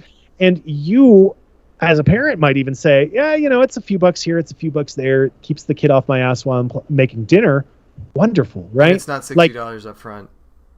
And it's not $60 up front. Right. And that's cheaper than going to the movies, right? And that kid, if I buy that kid 3 more energy for $3, and he plays that game for another 2.5, 3 hours, that's literally 25% of the cost of a movie ticket for that kid, right? That's a rounding error. Yeah, we sort of find all sorts of little ways to justify it. But what we're teaching kids is that kind of game is something that's worth paying for, right? And they learn it during these formative years. And I am worried about the kids who are like entering the workplace now, who grew up on gotcha games, who are growing up and are gonna just blow their whole like fucking nest egg and retirement and life savings that they could have had. They're not going to invest in anything. They're not going, because that's how they're used to spending their money. That's what their brain has learned. Microtransaction, instead of like they're going to Blockbuster to rent a game for $5-10 versus spending $80. Well, I guess it was $70 back then for the cartridge. Kelly, I heard that you're a fan of paying for things over the internet. Do you have thoughts? Really? We heard that. Wow, coming real full circle. What is your Candy Crush level? Yeah, what is your level? How much did you pay for it? Yeah, what you have to have. Okay, hang on. I do play Candy Crush every once in a while. I've never paid for it though. Okay, never paid for it. Like I swear, you subscribe to it. I don't. No, because I understand that. I understand the gotcha games and everything like that. And like I am such like I don't like that. I don't know what the word is, but I don't like those kind of games. And like I'll play like every once in a while those stupid games. Like I think I had like Merged Dragons on my phone, and I run out of lives, and I just like go on, right? Like just because some of those are just kind of like mindless things, and I just go through it. And yeah, I will not pay for those games. Like that stuff is just like not going to happen for me. I'm trying to remember like the last time I paid for any kind of game, like mobile game like that. Cause like I will buy like skins, like whenever I was like, every time I'm like real into Call of Duty or something, then like I will pay and get COD points and I'll buy skins or I'll buy guns, or whatever the skins for the guns. Cause like that's the same type of thing. Like I like the cosmetic side, but I hate the pay to win. I hate buying lives. Yeah, I hate all that shit. Like that is like well, at least we know where you draw the line, so that's good. You got to draw the line somewhere, right? Yeah. If I buy a new skin for one of my characters, that's an extra 10 hours of gameplay right there. Like as I'm sitting there like twisting my avatar, like, oh my god, this is so beautiful. I spent $5 on this horse armor. Like I am really good to go here. Kelly, would you spend an extra $3 to reskin Spotify? Hey, I like but maybe get all the Winamp skins. This is I'm trying to think of like a good reskin YouTube. That would I feel like this is an emerging market. Is a potentially emerging market. Or is this quick? Yeah. Spotify Plus. Well, YouTube Red just turns your YouTube red. There you go. Right. That is a $1 million idea. Not bad. I'm telling you. Yeah. Google's going to steal that. Now they're going to see this in Nick's video, and they're going to steal it. Yeah. No, I mean, I've got my phone next to me, so it's going to be on Instagram in like 2 days. Yeah. That's perfect. It's going to pop you an ad. I was really into that. And like, I never paid for like the little chest things to get extra skins, right? I don't know. I think that could just be because I was really pissed off at Destiny as the game. But like, I would. Nobody buys Destiny loot boxes. Who isn't? Yeah. What the fuck they're doing at that game? That's a sore spot, man. Buy the DLC, but then I wouldn't pay. I refused to buy Glimmer or whatever. I can't remember what it's called. Pass? Yeah, the Battle Pass, the Dust or whatever. Yeah. Buy the Dust, bright engrams and shit. Yep. Yes. Yeah. Never bought that stuff. So like that is like one of the things like where I was just like, you know what, I'm not going to support this, even though I bought DLC, but I'm not going to support it any further than that. I think it comes down to liking the game and whether or not you want to support it. That's why I kind of think battle passes are kind of cool. Like, absolutely. I think more games should adopt that. Like Overwatch should have a battle pass system. That would draw so many more people back to the game and probably reinvigorate it. But I think some companies feel like they don't want to sully their hands with a tactic like that. Because to them, they feel AAA and they shouldn't have to put out a battle pass if they want to play their game, especially Blizzard, because Blizzard is so like, we're Blizzard and everything we do is amazing. So I think they have that feeling. You know what I mean? But Destiny is a game I will battle pass because it's not going to a major studio. It's going to Bungie. It's going to the guys that split off. Bungie's and actually a pretty major studio, bro. Hey, compared to Activision, I'm just saying, because when they were under that flagship, there was a lot of things that just sucked. But to break off from that and to create new IPs and do things, I still think I would support the developer over the company that's trying to exploit them, in my opinion. Sometimes it feels very exploitative to some of these. I want to come back a little bit to the idea of addictive games. I want to come back to the addictive games a little bit here because, I mean, microtransactions are fine, and I know that's where, where developers and publishers love making money, but and this is a question I have, in the topic here is, do publishers and developers have an obligation to, like, kick people off of their games when they've been playing long enough? And I realize that's like a please stop sending us money button, essentially. But, like, Nintendo reputably has been like, yo, you've been playing this game for a while. Are you like, you should take a break? It's none of their business. Yeah, I agree. It's none of their business. You're an adult. You choose your time and how you want to spend it. If you can't moderate your time, then you need to learn how to moderate your time, because that's stupid in my opinion. If you're a grown ass adult that knows what they're doing, they should be able to know that I shouldn't. For children, the parent should be the one that decides if that's enough. Like Victoria and I were just talking about. We set the tone for that. It's not a company's decision to do that. In my opinion, I think that we as a person, as a parent, as whatever, should be able to monitor ourselves. If I'm playing too much, I should be able to, I need to calm down. Final Fantasy 14, sit down. I'm done. So it's one of those things where it's kind of like you have to look at it from the perspective of, is that company has already sold you their product? Is it really their job to tell you that it's time to stop? I don't know. Well, let me rephrase that then. Do they have an obligation to like provide tools that if you need help? I'm saying that weird. Victoria, your thoughts?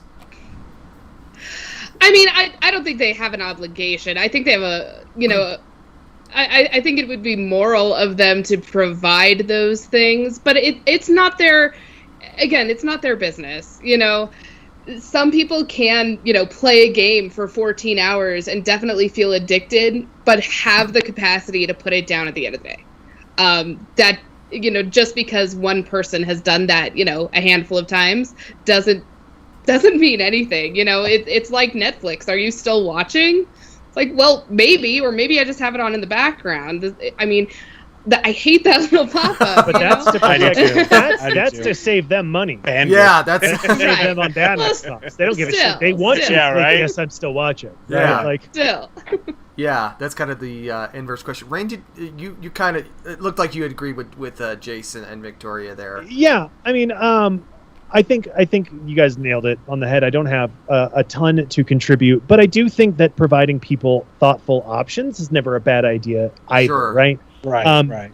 If it's the weekend, if it's Saturday, and all I want to do is play Teamfight Tactics for 14 straight hours, that's my right. That's what I've been waiting all weekend or all week for, right? Is to just sit and grind TFT.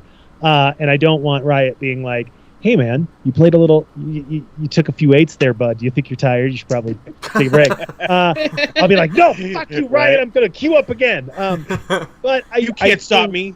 I think if you have the sort of personality where you will lose productive time, where you will lose time to a game that you actually really need, and that, I think, if a game allowed you to toggle things that say like, hey, remind me in 4 hours, remind me in 6 hours or whatever, right? Like that's not bad, right? I actually really like Civilization. They put a real, or even I think a lot of MMOs, they'll put a real clock in the corner to remind you, like, yo, it's 4 a.m. I always play Civ. I always have that on for Civ because I need to know. Especially back in the day. I mean, Civ 2, Civ 3, when I was playing, when computers only had one monitor. Yeah. Where else are you getting that information from, right? Until your phone. The sun's hitting you in the face and you're calling and you're like, yeah. And so I think that there are creative ways to encourage responsibility, right? But you certainly never want to eliminate player choice. Right. I would not want to imagine if I was on Netflix and was like, I'm going to binge Lord of the Rings, right? We're going to do a whole Lord of the Rings thing. And my TV was like, hey, the TV's been on for like 6 hours. We're going to shut it down for a little while. Like, no, he's coming over the hill. It's first dawn on the 5th day. You can't do this to me, right? Like, you'd throw that TV out. You buy a new TV. Yeah. Yahoo wonders what about, this would never happen. What about a daily, weekly spend limit? Some games have that, though. Some games will allow you to put controls on that, and some games there's a really prominent example off the top of my head that I can't reach off the top of my head that does have spending limits built into it. Yeah. It might. Yeah, I think it is Warframe. Like, there are games that have that built in, and certainly being able to place controls on that yourself, I don't think is a bad thing. If you have a little pop-up that's like, you yourself said, no, you can't do this, right? Opt in, not opt out. Yeah, opt in, but not opt sure. out. Yeah, got it. Is not bad necessarily, right? And it could encourage people to be more thoughtful and intentional about how they spend their time. But never, how dare anyone ever tell me I can't spend 16 hours playing a video game. What the heck, dude? I want to play Pikmin 2 until I beat it 3 times in a row. Right. Seriously. Excellent, guys. I want to move on to a discussion and a topic that I don't know a whole lot, and I know that, Victoria, you said that, we could all know a little bit more, but this yesterday was the end of Pride Month. And we don't really celebrate LGBTQ plus games at all, really. Right. So I'd love for you to tell us more. I mean, we don't. And I'm certainly not the expert when it comes to that either. What I do know is that there are a lot more options than there used to be. I'm thinking about Overwatch because I'm wearing the jacket and I've talked about it several times already, but how they completely, Tracer is, I think, is a canon lesbian, and I think Soldier 76 was. I don't remember if he was gay. He's gay. And then it just fizzled to nothing. And then started playing Valorant this year, a couple months ago, and they've got banners for everybody to use, and it seems like they were being active in it. And to know that one of the games I've spent the most time on is Overwatch recently, and it's gone. It's just completely baffling to me. But they did add one rainbow player icon. So okay. That is true. As long as they have the rainbow, it's good, right? I mean, that's how companies work. I guess. Yeah. It sounds like all the rainbow logos disappeared today. On all the social media accounts. Like, nope, that was fine for a month. Of course it did. That was definitely... There was a couple weeks ago, we played the whole of Tacoma. Didn't really plan on that, but it happened anyway because it's kind of a shorter game. And there was a gay couple in there, and that game is really well written. But to kind of like experience that, I guess I can't say it right, but it's cool to have that insight and to see that in games and people not freak the fuck out. About 100%. Inclusion is amazing. I mean, there are people freaking out. They're just not as listened to, right? The whole like keep politics out of my games. One, dipshit, everything's politics, so shut up. But yeah, I mean, I think that crowd has largely lost a lot of steam in the gaming community in terms of like that the conversation really among bigots and phobes is transgender, this, that, and the next thing, right? But I think I think it's awesome that gaming is being more inclusive. I do think that it is something that a lot of game companies do very hesitantly. And it's very rare to find a character. I think about The Last of Us too, right? Ellie's sexuality is like front and center in that story, in the DLC for the first game, and certainly all over the second game. And it is not something that's like a huge deal, like, oh my God, Ellie's gay, and everything is about how gay Ellie is. It's just a facet of who she is as a human being. That's what's rare. And that's what we need to overcome, because most of the time, Tracer, right?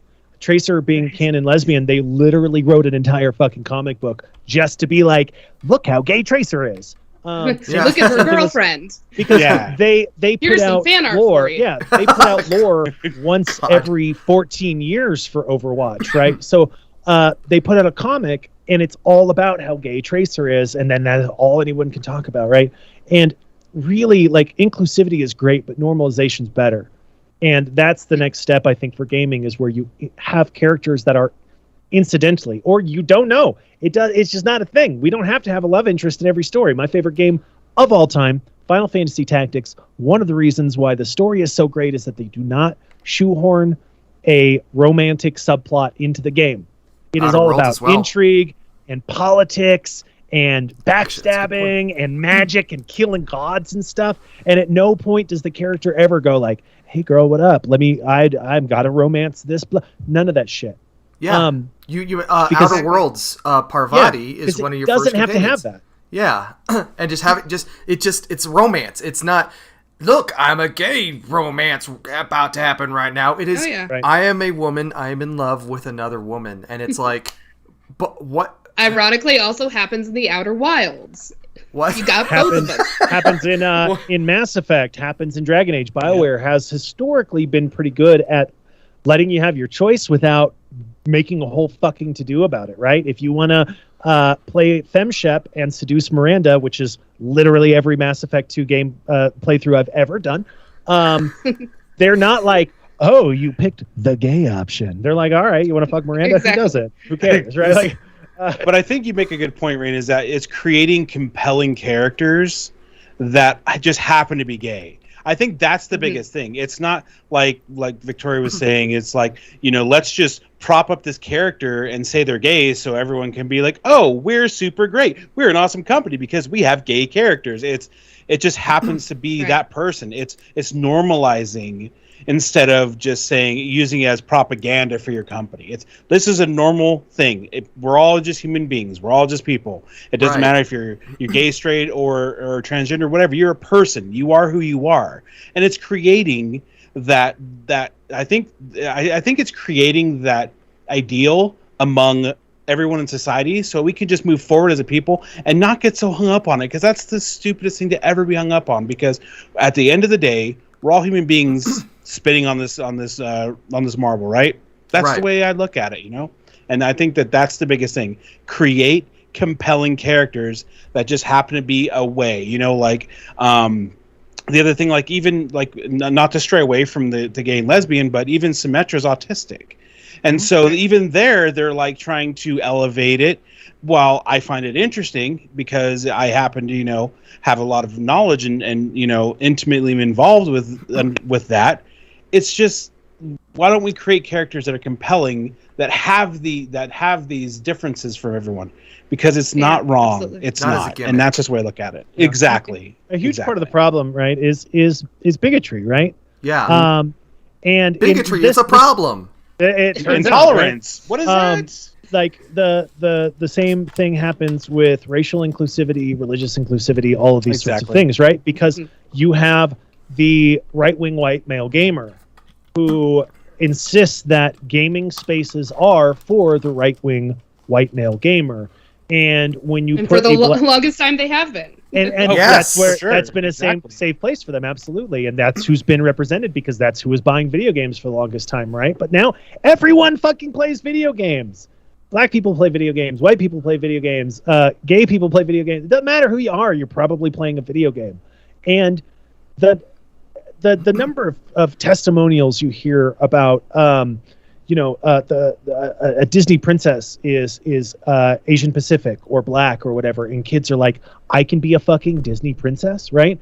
And you have like a Call of Duty game or something like that with like a black protagonist, and somebody's like, I can go murder brown people in the Middle East for oil too. Wow, but like that representation matters for people, and these are people who are playing video games, right? And the only reason we're ever having this conversation, the only reason that we even have to have a Pride Month Steam sale, is because companies have to show like video games are not just for right-wing white male gamers. Garbage humans. And the honestly, the more we do to ignore those voices and not let them take over our spaces, which is really challenging because they love to take over YouTube comment sections and Twitch chats and all that sort of stuff, right? And we have to destroy their credibility as often as we can and make that the abnormal thing. Like, wait, you're going to be one of these brainworm right-wing white male gamers in my chat? Go somewhere else, dude. Like, we take all kinds here, and hey, guess what?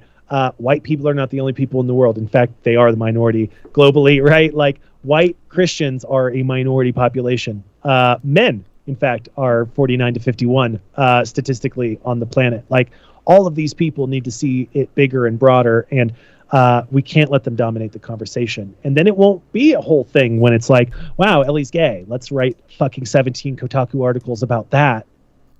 Yeah, that's that. Right.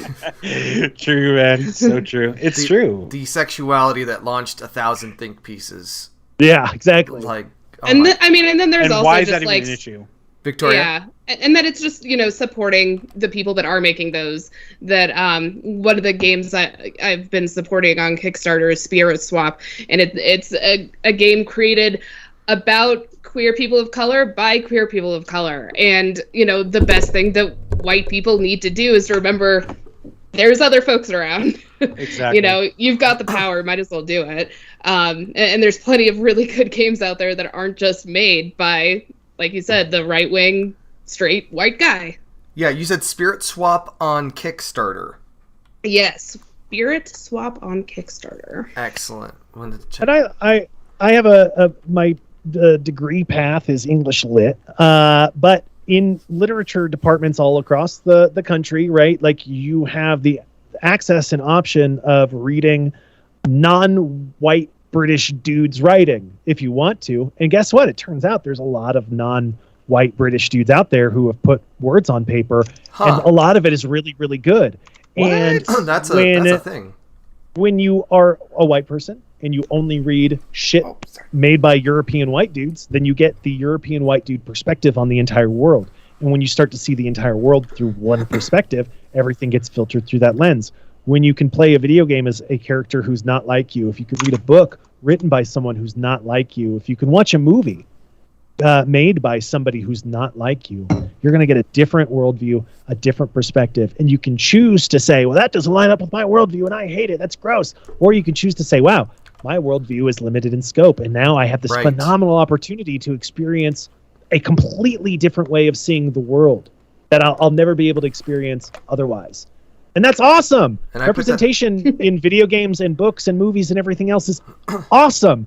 Not just because it allows white people to feel like, wow, I'm really doing my part to be woke.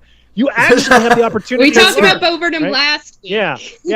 Right, exactly. If you choose not to be performative and choose to really actually embrace the learning and mind-broadening opportunities and the humility that it takes to see yourself as one limited and flawed worldview out of billions, you're just gonna be better, and the people around you are gonna be better for it, and the spaces we occupy are gonna be better for it. Yeah, Victoria put the link to that Kickstarter in there, and I brought it over onto the Discord as well, so you can go check that out. And if you have favorite games in there, Steam just had, I don't know if that category still active. If you click that link, those things are still on sale. Okay, there's still big sales there. I'll put that in the Discord as well. That'll be really helpful. But kind of expand your mind and see perspectives that aren't yours. I think that's in a universe where it is Madden, Call of Duty, Battlefield, and then Madden, Call of Duty, Battlefield, and then Grand Theft Auto. Battlefield does look good this year. What's that? Not gonna lie, Battlefield does look good this year. Not gonna lie. Well, are they inclusive? It really though? does. 2014 looks really good. It does look really good. Are they inclusive though? Like how inclusive? Are you they? know what? Wait. So let's go back to Battlefield 5. And when the first trailer started showing up, and there was a female in the trailer, and there was an amputee in the trailer, how crazy did the internet go over some of those trailers? I mean, it was ridiculous. It absolutely 100% was, and that's disgusting. It was stupid. Yeah, exactly. Like, how dare you show women in my game? I play Call of Duty and I shoot at people. It's like, I'm not trying to generalize anybody. I'm not saying that, but I'm saying that that's what it almost feels like, is that how dare you show a strong female lead? That is ridiculous in this day and age. That is unacceptable, and we just need to move forward as people. And I agree with everything Rain said. Amputees in wartime? What? Never. Yeah. Kelly, what? There's wartime injuries? Kelly, there's a thought in your head. I can see it. No, I mean, I completely agree. Like, I mean, one of those things is when I play games and I encounter these things, like, I do think about that stuff. Like, I think of like, oh, okay, wow, they've included this. And I just think it's nice to see, the inclusivity on stuff like that. And I just that's just really my thought. Like, whenever I play a game and I build a character, I don't necessarily build a character as like, this is me, like I just kind of build a character like, I'm like, hey, this person looks cool. I like what this looks like. That's just kind of how I do it. And I mean, I'm not gonna lie, I do tend to skew towards male characters whenever I build things, but I think that's just kind of like more what I relate to. I mean, that's just me, because like if I'm like, oh, this person's got cool hair or that's a cool outfit, that's just because that's something like that I would wear. And so that's kind of like what I skew towards on this stuff. It's not necessarily like, oh, this guy's a dude or something. That's really not what I'm going for. But like, yeah, I was trying to think of, as you're talking, like anything that, recently that I've played where I relate or where like I've seen that or something where it's like throwing me off. But yeah, I mean, like I'm just like, to me, it's like I like to see that inclusivity, that normality of all this stuff. Like anytime I like watch TV shows or movies, like that stuff is not weird to me anymore. Like I remember like, back in the day, you'd see something like two girls kiss, and you're just like, woo, it's like. I remember that. Yeah. Ellen has the first lesbian kiss on TV. Yeah, I remember that. Yeah. And now when I see that, or two guys kiss, and you kind of like are like, oh, that's a little gay. Like, you know, now it's just like that's just. Yeah, I never think that. Yeah, exactly. I'm saying like that's what I used to think that. Yeah. Like that's a little gay, but it's like now whenever I see that, I'm just like, okay, these two guys, two people are a couple or whatever, you know, like whatever it is. If you're a straight white dude in America, right? We have the luxury of going like, oh, that's nice, that's different. They're including people, right? And for the person who is actually being represented by that inclusion, it can be like the most fucking oh my god, eureka, holy shit moment, right? When I work with at-risk youth, I've spent a little bit of time around youth, and when they see superheroes, right? The Falcon being able to take over as Captain America or something like that, right? The idea of like a black Superman or a black Spider-Man, Miles Morales. Let me tell you what, are among the population of kids I work with who are comic book nerds and like black kids who come from poor neighborhoods, seeing Black Spider-Man as like a cool fucking kid I was like, you know, like, oh, this is a really good story. If you haven't seen Into the Spider-Verse, it's ridiculously good. Black Panther, absolutely. It is like iconic for an entire generation of human beings that don't look like me, right? And I go, this is a really good movie that happens to be about a black protagonist in Africa. For people who are not, you know, for African Americans who that never happens unless it's a black movie, right? Unless it's like a Tyler Perry movie or something that is specifically made for black audiences, right? For a mainstream MCU title to be about a black African king is like cool for me, game changing for millions and millions of human beings. So you know, it's important not to sort of understate because of our position, right? Of where we are positioned in society, not to sort of understate how impactful inclusivity and representation are. Because it's huge. It's massive. I mean, we can talk about Pride Month for probably an entire episode, but I mean, we're seeing it in everything from video games to, you know, in Loki. You know, we're finally being able to see the Marvel universe break out of that, and we've already seen DC with Wonder Woman make at least for me, it was a huge impact. I literally cried watching that movie, seeing a woman kick somebody. Like, it was really empowering. And I'm white. Like I can't even begin to fathom what it's like for somebody else. And I'm, you know, best we can do is just give them more and more opportunities to feel like they're equals. Yeah, absolutely. I agree. Absolutely. Victoria, did you have anything else or resources, any links like that for Hannah? I don't at the moment. No. Okay. All right. We keep everything updated in the Discord as well. This is a conversation that I'd love to see. Like, if you have any memories or just games that we didn't talk about, or just thoughts, drop them in the Discord. Absolutely. Did we have anything else before I send everyone off for the evening? I don't think we did. All right, guys. I'm looking at my list. I got my list. All right, Victoria, do you have anything going on this week? Anything you want to plug? Any projects you got going on? Anything like that? Now I'm going to keep my plug for Spirit Swap. You can find me basically anywhere online at Vikichu, Vikichu.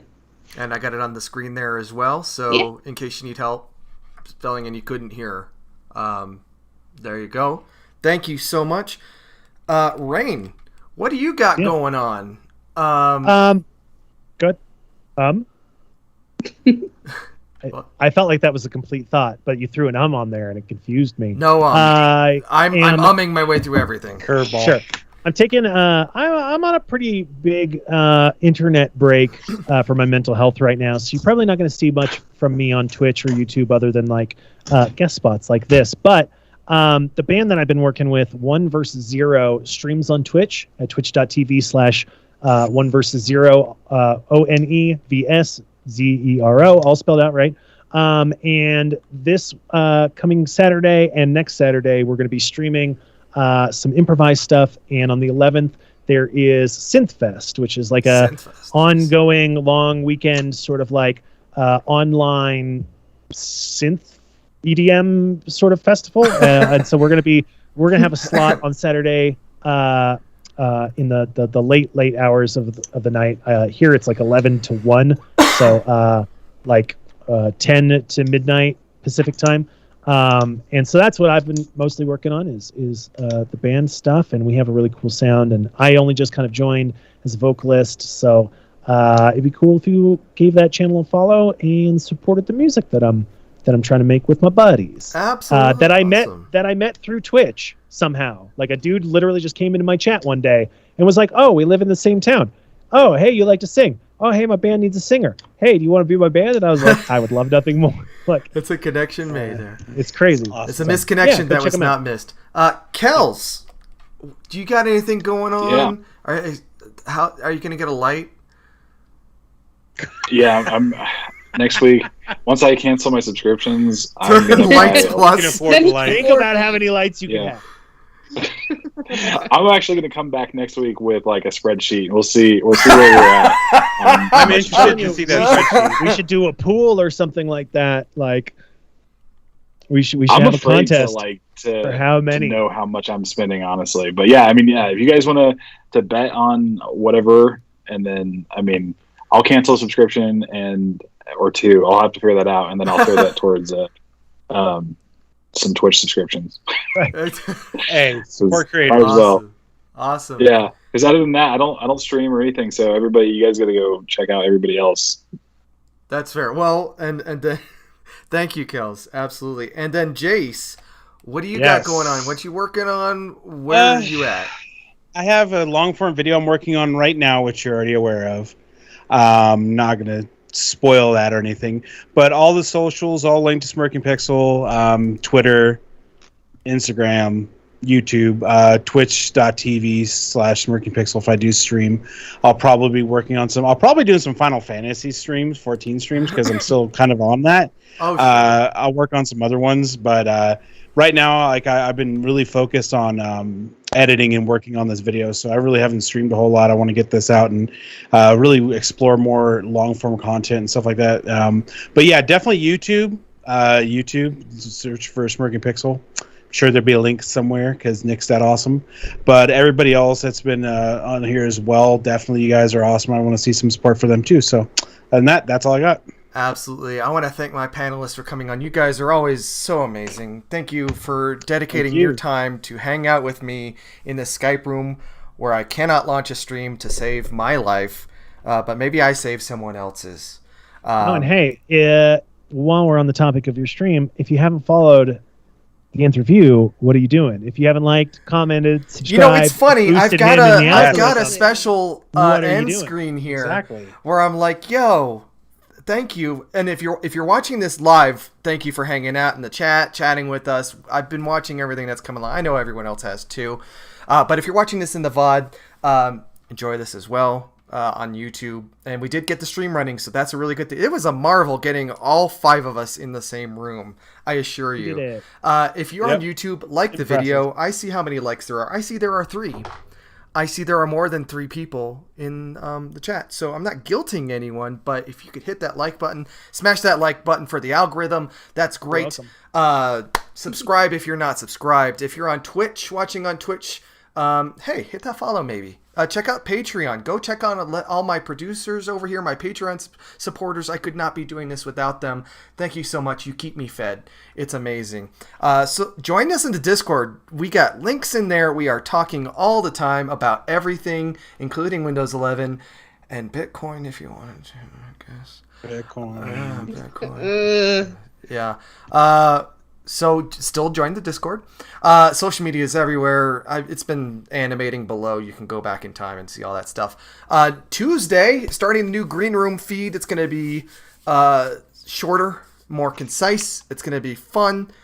It was always fun. I got to say that 9-hour stream I did on my birthday, that was a blast. I loved it. I had so much fun. Everyone who showed up, that was great. And then next Thursday, we're going to do this thing again.